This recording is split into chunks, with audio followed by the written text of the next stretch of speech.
कक्षा द्वादश के समस्त विद्यार्थियों का आज हमारे नए वीडियो में स्वागत है। आज हम पढ़ेंगे जैव उर्वरक के रूप में सूक्ष्म जीव। क्या पढ़ेंगे? जैव उर्वरक के रूप में सूक्ष्म जीव।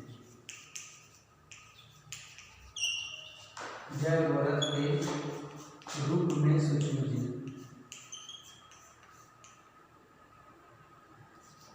चलिए पढ़ते हैं। तो हम लोग जैव उर्वरक क्या होता है? तो जैव उर्वरक मतलब समझ गया, जीवों से जो उर्वरक प्राप्त होती है, किसको? मिट्टियों को। ठीक, मिट्टी को, पृथ्वी की भूमि को या भूमि को, मिट्टी को क्या होती है? उर्वरक प्राप्त होती है। उर्वरता मतलब उपज बढ़ाने की शक्ति, उसको क्या बोलते हैं? उर्वरता। फसलों के उत्पादन की क्षमता या फिर बढ़ती हो उर्वरता कहलाती है। मतलब भूमि की उपजाऊ क्षमता को बढ़ाना क्या कहलाता है? उर्वरता कहलाता है। ठीक है, भूमि की उपजाऊ क्षमता को बढ़ाना क्या कहलाता है? उर्वरता। हम लोग क्या देखेंगे? जैव उर्वरक के रूप में सूक्ष्म जीव। मतलब कौन कौन से सूक्ष्म जीव है जो क्या करते हैं? जैव उर्वरक के रूप में आपका कार्य करते हैं। इसके बारे में हम लोग देखेंगे। चलिए हम लोग देखते हैं, जीवाणु देखते हैं। सबसे पहले क्या देखेंगे? जीवाणु। जीवाणु क्या होता है? आपको सबको पता है जीवाणु क्या होता है। फिर देखेंगे सहजीवी जीवाणु। चलिए, जीवाणु क्या होता है? जो छोटे छोटे सूक्ष्म जीव होते हैं जिसको खुले आंखों से नहीं देखा जा सकता, क्या कहलाते हैं? जीवाणु कहलाते हैं। तो कुछ पौधे क्या करते हैं? नाइट्रोजन, देखो वायुमंडल में नाइट्रोजन की प्रतिशत मात्रा कितनी है? 78%। सबसे अधिकतम गैस कौन सी है? नाइट्रोजन, 78%। ठीक, तो पौधों की वृद्धि के लिए नाइट्रोजन की भी आवश्यकता होती है। ठीक, मुख्य किसकी आवश्यकता होती है? नाइट्रोजन की। अगर नाइट्रोजन की क्या होती है? कमी हो जाती है। नाइट्रोजन की कमी हो जाती है तो पौधों की पत्तियां क्या होती है? पीली पड़ जाती है। नाइट्रोजन की कमी से पौधों की पत्तियां पीली पड़ जाती है। पीली पड़ जाती है। ठीक है, पौधों की पत्तियां क्या हो जाती है? पीली पड़ जाती है। किसकी कमी से? N2 की कमी से। ठीक है, नाइट्रोजन की कमी से। तो नाइट्रोजन सभी पादपों के लिए, सभी जीवों के लिए क्या है? आवश्यक है। तो कुछ बैक्टीरिया क्या होते हैं जो पौधों की जड़ों में उपस्थित होते हैं और उनको जीने में या फिर क्या करते हैं? जीवन जीने में आधार प्रदान करते हैं। ठीक है, मतलब क्या होता है? सहजीवी होते हैं। सहजीवी जीवाणु। तो सहजीवी जीवाणु आगे समझ में।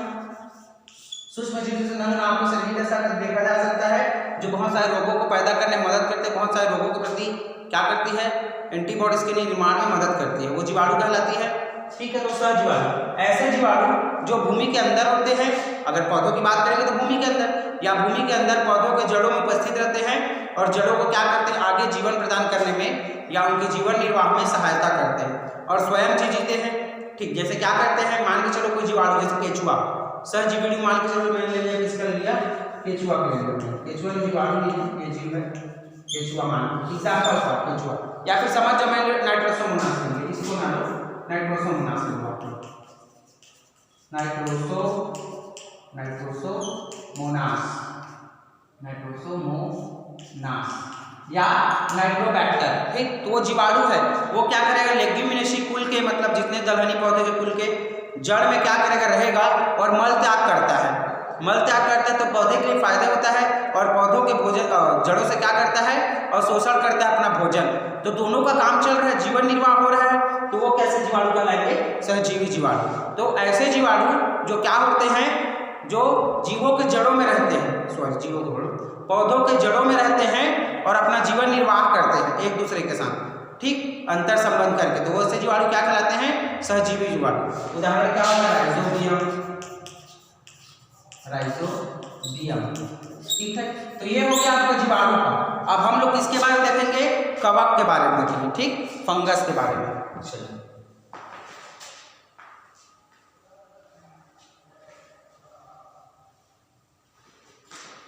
अब देखते हैं हम लोग फंगस के बारे में। फंगस तो कुछ फंगस क्या होते हैं? जीवों के जड़ों में रहते हैं और क्या करते हैं? उसको जीवन प्रदान करने में या फिर जीवन निर्वाह करने में क्या करते हैं? सहायता प्रदान करते हैं। ठीक, ऐसे फंगस को क्या कहते हैं हम लोग? माइकोराइजा कहते हैं। क्या कहते हैं? माइकोराइजा। माइकोराइजा कहते हैं। ओके, आगे समझ में माइकोराइजा क्या होता है।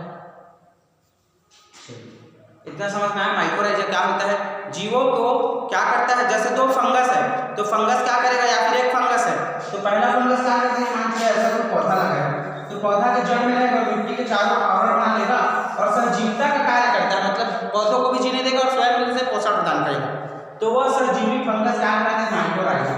यह दो प्रकार का होता है आपका, एक होता है एक्टोमाइकोराइजा और एक होता है एंडोमाइकोराइजा। एक्टोमाइकोराइजा और एक होता है आपका एंडोमाइकोराइजा, ठीक है। एक होता है आपका एंडोमाइकोराइजा। तो एक्टोमाइकोराइजा क्या होगा, जो जड़ के ऊपर रहेगा, ठीक है, और भूमि के अंदर नहीं जाएगा। ये क्या रहेगा, जड़ के ऊपर, जड़ के ऊपर होगा, ठीक है, भूमि के ऊपरी भाग में होगा,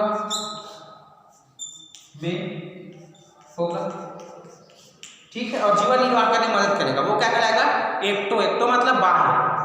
और एंडोमाइकोराइजा, एंडोमाइकोराइजा ये क्या होगा आपका, ये जो रहता है ये जड़ के अंदर रहेगा, जड़ के आंतरिक भागों में,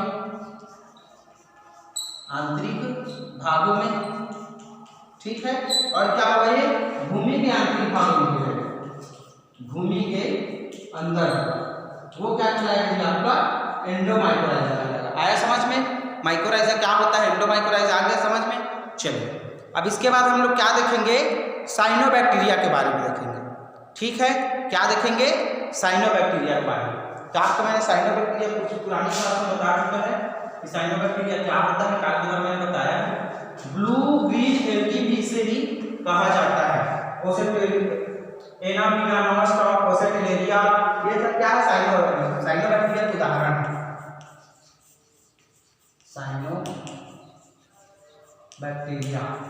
जो पौधे और जीवाणु के बीच की कणिका है, वो क्या कहलाती है आपकी, साइनोबैक्टीरिया। या इसे ब्लू ग्रीन एल्गी कहा जाता है, मतलब कवक, नील हरित शैवाल, नील हरित शैवाल। तो शैवाल का पादप में आना नहीं है, तो पादपों और जीवाणुओं के बीच की कणिका क्या है आपकी, साइनोबैक्टीरिया। याद रखिएगा, साइनोबैक्टीरिया क्या है, पादपों और जीवों के बीच की क्या है, कणिका है, जीवाणुओं की साइनोबैक्टीरिया है। तो इसके लक्षण क्या होंगे, ये क्या होंगे, प्रकाश संश्लेषी होंगे, प्रकाश संश्लेषण होंगे। ये तो अब मैंने पुरानी क्लास में आपको पढ़ा दिया है, संश्लेषी होंगे, ठीक है। और क्या होंगे, ग्लूकोज का निर्माण करेंगे, जब प्रकाश संश्लेषी होंगे तो ग्लूकोज का निर्माण करेंगे। और एल्गी है, जीवाणु है, तो क्या होगा, सहजीविता होंगे, सहजीवी होंगे। और उदाहरण से क्या कहेगा आपका, एनाबीना, ओसेटेलेरिया, ये सब क्या है, इसके उदाहरण है, ठीक है। स्पाइरोगाइरा, ये सब क्या है, इसके उदाहरण है, ठीक है। चलिए यहाँ तक ठीक है, ये सब क्या है, इसके उदाहरण है। इसके बाद हम लोग कुछ और देखते हैं। एजोला क्या है, इसमें एजोला भी लिख सकते हैं आप लोग, एजोला, एनाबीना तो लिखा ही है। ये सब क्या है, इसके उदाहरण। साइनोबैक्टीरिया आपको पता है क्या होगा, ब्लू ग्रीन एल्गी कहते हैं, नाम से स्पष्ट है, एल्गी है और ब्लू ग्रीन कहला रहा है, एल्गी कहला रहा है और साइनोबैक्टीरिया भी कहला है, मतलब कवक और क्या है, सॉरी कवक, हाँ, शैवाल और बैक्टीरिया, जीवाणुओं के बीच का क्या है, कड़ी है, कौन है, साइनोबैक्टीरिया, ठीक है। चलिए आइए, तो यहाँ पे हम देख देते हैं इसके साइनोबैक्टीरिया के अंतर्गत क्या देखेंगे, 3 प्रकार से क्या होंगे, नाइट्रोजन स्थिरीकरण बैक्टीरिया होंगे। चलिए 3 प्रकार से देखेंगे, पहला नाइट्रोजन स्थिरीकरण, दूसरा नाइट्रीकरण, तीसरा अमोनीकरण। ये 3 प्रकार के हम लोग इसके बारे में देखेंगे। आइए देखते हैं, पहला है आपका नाइट्रोजनीकरण, या फिर नाइट्रोजन स्थिरीकरण बैक्टीरिया, नाइट्रोजन स्थिरीकरण बैक्टीरिया। तो इसके अंतर्गत ऐसे जीवाणु जो क्या करेंगे, नाइट्रोजन को अवशोषित कर क्या करेंगे, ऐसे जीवाणु जो नाइट्रोजन को अवशोषित करके क्या करेंगे, जीवों की जड़ों पर पहुंचाएंगे या पौधों की जड़ों में पहुंचाएंगे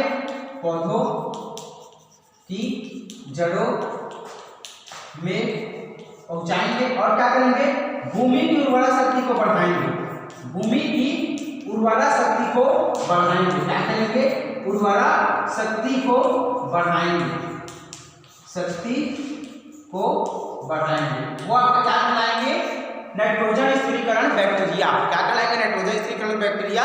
ऐसे बैक्टीरिया जो क्या करेंगे, पौधों से अवशोषित करेंगे, अन्य जीव जंतुओं जानवरों से क्या करेंगे, नाइट्रोजन को अवशोषित करेंगे और भूमि की उर्वरा शक्ति को बढ़ाएंगे, वहीं पे मल त्याग करेंगे और भूमि की उर्वरा शक्ति को बढ़ाएंगे। वो क्या कहलाएंगे, आपके नाइट्रोजन स्थिरीकरण बैक्टीरिया। उदाहरण एजेटोबैक्टर। क्या है, एजेटोबैक्टर। सेकंड उदाहरण इसका एजेटोबैक्टर। ठीक है, इसका उदाहरण याद रखिएगा आप लोग।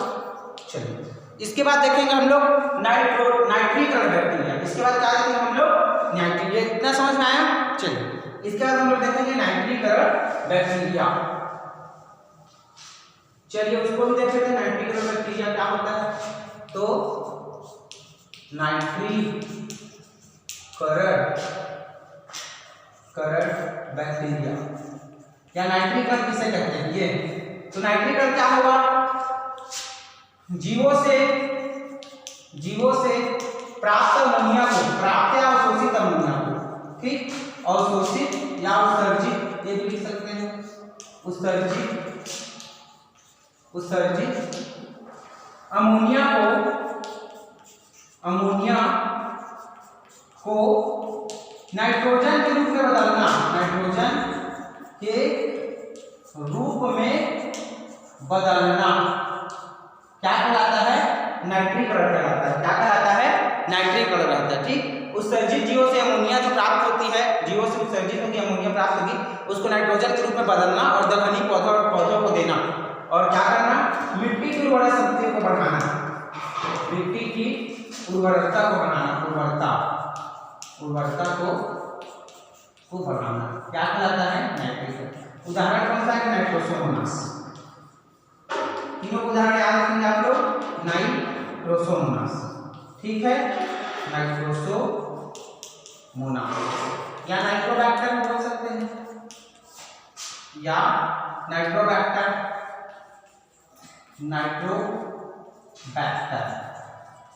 ये क्या है उसके उदाहरण नाइट्रीकरण के। तो आ गया समझ, नाइट्रीकरण क्या है, नाइट्रोबैक्टर नाइट्रोसोमोनास होगा। ठीक है, चलिए इसके बाद देखेंगे हम लोग अमोनीकरण। अमोनीकरण क्या होता है ये देखेंगे, आइए देखते हैं अमोनीकरण। तो ऐसे जीवाणु जो क्या होते हैं, प्राप्त उत्सर्जित अमोनिया को, ठीक, नाइट्रोजन के रूप में बदलेंगे, वो अमोनीकरण कहलाएंगे। तभी तो उसको क्या करेंगे, पौधे दलहनी पौधे यूज कर पाएंगे, वो क्या कहलाएंगे, अमोनीकरण।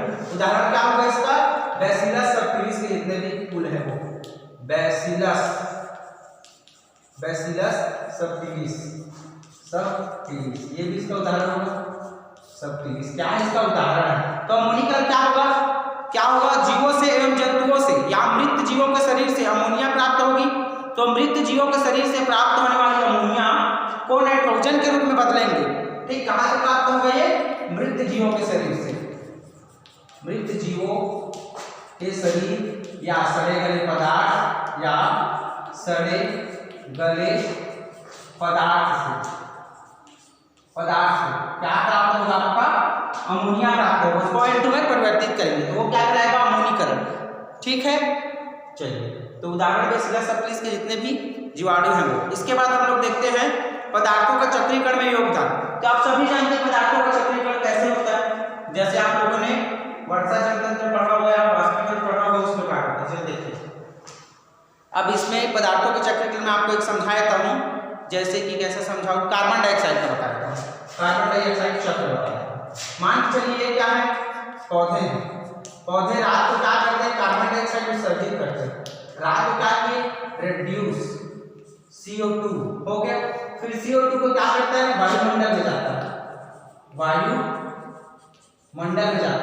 फिर वायुमंडल से फिर से कौन अवशोषित करता है इसको, पौधे सुबह अवशोषित करते हैं ना, पौधे सुबह, और क्या छोड़ते हैं ये लोग, ऑक्सीजन रिड्यूस क्या, ऑक्सीजन। इस ऑक्सीजन को फिर कौन ग्रहण करता है, मनुष्य, मनुष्य ग्रहण किया। फिर मनुष्य क्या छोड़ता है? कार्बन डाइऑक्साइड त्यागता है। तो कार्बन डाइऑक्साइड को फिर से ग्रहण कौन करता है? पौधे ग्रहण करते हैं। तो इस प्रकार से क्या होगा? अलग अलग चक्र बनेगा। तो क्या कहलाएगा? पदार्थों के वर्गीकरण का चक्र या पदार्थों के चक्रीकरण में सूक्ष्म जीवों का योगदान। तो नाइट्रोजन का जो बैक्टीरिया होंगे वो होंगे मुख्यतः किसका होगा? चक्रीकरण कार्बन का, हाइड्रोजन का, ऑक्सीजन का, नाइट्रोजन का और फास्फोरस का। इन पांच ही चीजों को होगा CHONP। ठीक है, इन पांच ही जगह क्या होगा? उसका चक्रीकरण होगा। चलिए, इसके बाद आपको दिया है बुक में बायोगैस वाला। तो बायोगैस वाला आप समझते हैं, उसको आप ध्यान से पढ़ लीजिएगा, आप लोग से बन जाएगा। चलिए देखते हैं हम लोग गंगा एक्शन प्लान क्या है। Ganga action plan, action plan मतलब इसमें कुछ करना नहीं है, 2-3 एक आध नंबर पूछ देता है, जिसमें 2-3 पॉइंट बताना है कौन कौन से प्लान है। तो पहला क्या करना है? खेतों से उर्वरक युक्त जल का उचित संग्रहण, जल का उचित संग्रहण। इसमें गंगा एक्शन प्लान में मेन इंपॉर्टेंट क्या है? इसका मेन रोल ये है कि जो जल है उसको सुरक्षित और संचित रखना। ठीक है, वो क्या कहलाता है? Ganga action plan. तो खेतों में उर्वरक युक्त जल का उचित संग्रहण मतलब जो जल है उसमें हम लोग खातू डालते हैं खेत में, तो वो क्या होती है? जल जैसे ज्यादा पानी आ गया तो बहते बहते नदी में, नाले में चलती, समुद्र में चलते मछलियों की क्या हो जाती है? मृत्यु होने लगती है। तो इस प्रकार क्या करना है? इसको अच्छे से गड्ढे वड्ढे करके जहाँ पे जीव जंतु ना हो उस स्थान पर इसका संग्रहण करना होगा पहला। दूसरा, वही मल का उपचार, वाहित मल का उपचार मतलब समझ रहे हैं आप लोग? जो आपका जो सीवरेज वाला होता है, सीवरेज वाला पानी होता है। ठीक, सीवरेज का जो पानी रहता है, टॉयलेट का पानी रहता है, उसको नली द्वारा बाहर निकालते हैं तो फिर से जाके नाला, छोटी नाला, बड़ी नाला कर करके फिर से अच्छे स्थान में मिल जाता है और साफ पानी को पूरा दूषित करता है, गंदा कर देता है। ठीक, तो ये वाहित मल का उपचार। ठीक है, इसके बारे में आपको दिया गया है, इसका बनाइए मतलब से। तीसरा क्या है? फैक्ट्री से निकलने वाली, फैक्ट्री से निकलने वाले जलों का, ठीक, दूषित जल होता है कि नहीं होता? फैक्ट्री में कई प्रकार का बनता है, उसमें दूषित जल नालियों के द्वारा जाकर वहां बनते हैं, तो उनका भी अलग से उपचार किया जाए, मतलब फिल्ट्रेशन किया जाए फाइनली। ठीक है, मुख्यतः क्या होगा? जल का छानना या शुद्धिकरण करना, यही आपका क्या कहलाएगा? आपका गंगा एक्शन प्लान के अंतर्गत आएगा। ठीक है, चलिए इसके बाद मैं आपको बताया था, मैं आपको DDT बताया था, पाश्चराइजेशन बताया था, BHC बताया था। BHC क्या है और DDT क्या है? DDT इसका हम लोग छिड़काव जहां मलेरिया के दूर के लिए करते हैं, मलेरिया दूर करने के लिए, इसको बोलते हैं डाइक्लोरो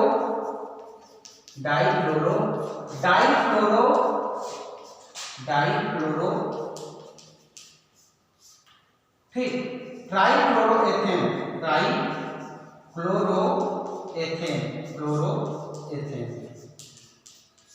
डाइक्लोरो बोला है ना, तो डाइक्लोरो बता दो, और डाइफ्लोरो बोला है, सॉरी डाइक्लोरो, डाइफेनिल है, डाइफेनिल होगा। तो बेंजीन स्ट्रक्चर करके फेनिल बना देंगे। ये मैंने बना दिया यहाँ पे 2 ठो बेंजीन, यही ऊपर में बनाया था, ऊपर में ठीक रहेगा। डाइक्लोरो बोला है, ये लीजिए डाइक्लोरो मैंने कर दिया, 2 ठो क्लोरो हो गया, 2 ठो बेंजीन हो गया, प्लस ट्राइक्लोरोएथेन। ठीक है, डाइक्लोरो, डाइफेनिल, ट्राइक्लोरोएथेन, प्लस क्या रहेगा यहाँ पे?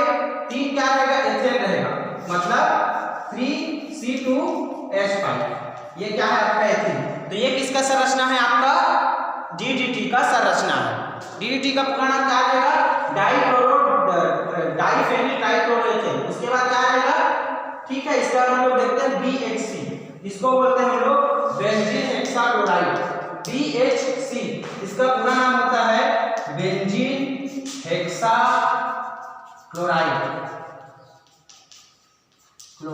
इसका संरचना होता है ऐसे, ये मान चलो बेंजीन स्ट्रक्चर मैंने बना लिया इस तरह से। ठीक है, सब तक जितने भी 6 कोने हैं वहां पे HH जोड़ दिया जाए, ये बन गया बेंजीन हेक्साक्लोराइड। 6 है, ठीक है, ये हो गया बेंजीन हेक्साक्लोराइड। अंतिम हम लोग को देखना है पाश्चराइजेशन क्या होता है, इस पार्ट का अंतिम देखना है कि पाश्चराइजेशन क्या होता है।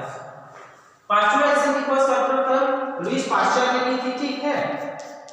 पाश्चराइजेशन खोज किसने की थी? Louis Pasteur.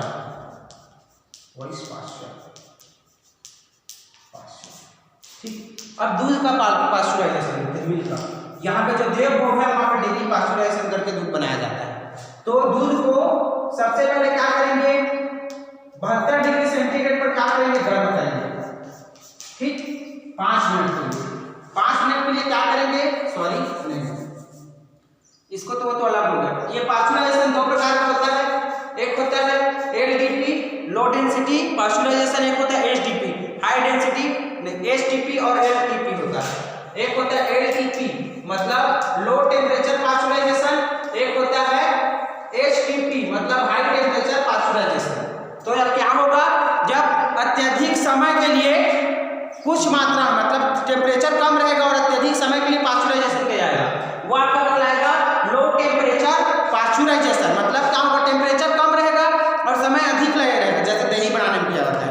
तो लो टेम्परेचर पाश्चराइजेशन LTP और HTP क्या होगा, हाई टेम्परेचर पाश्चराइजेशन, जिसमें समय कम रहेगा और क्या रहेगा, उसका टेम्परेचर अधिक रहेगा, वो आपका क्या कहलाएगा, हाई टेम्परेचर पाश्चराइजेशन, जिसमें दूध का किया जाता है। दूध को 200 से या फिर 100 डिग्री सेंटीग्रेड पर उबाला जाता है, कितने सेकंड के लिए, कम से कम सेकंड के लिए, ठीक है। जैसे 30 मिनट के लिए उबाल दिए तो वो क्या कहलाएगा, आपका HTP कहलाएगा, ठीक है। तो माय डियर स्टूडेंट्स, आज का क्लास यहीं तक था और अभी वाला चैप्टर आपका एंडिंग होता है। फिर से नेक्स्ट वीडियो में मुलाकात होगी आपसे नए चैप्टर से। तब तक के लिए वंदे मातरम और पढ़ते रहिए।